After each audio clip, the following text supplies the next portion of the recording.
Hi guys, welcome back. And this video is just an extension of the last video. I thought I should make one more video regarding enumerable.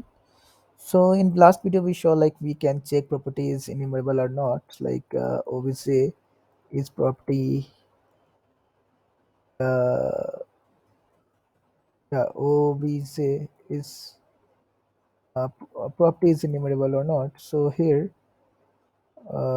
we check like with the name city. So it was not enumerable, but other properties like name was enumerable there.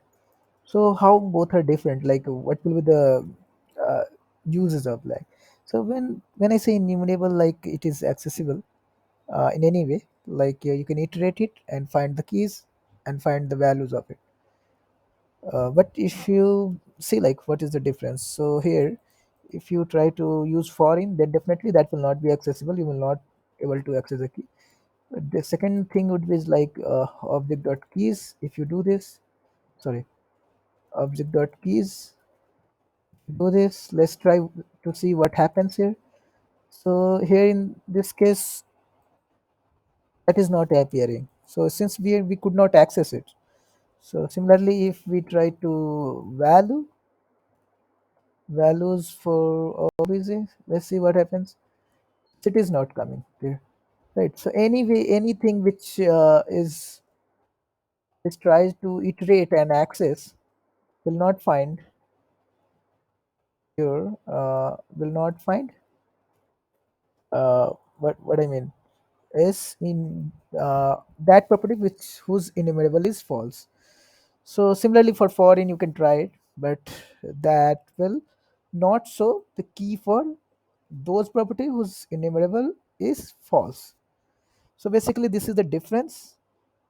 And besides this, I also saw there are two methods which is not useful at all. So I will not be covering those things, to local string, to string. So if there's an array, that will be definitely work fine.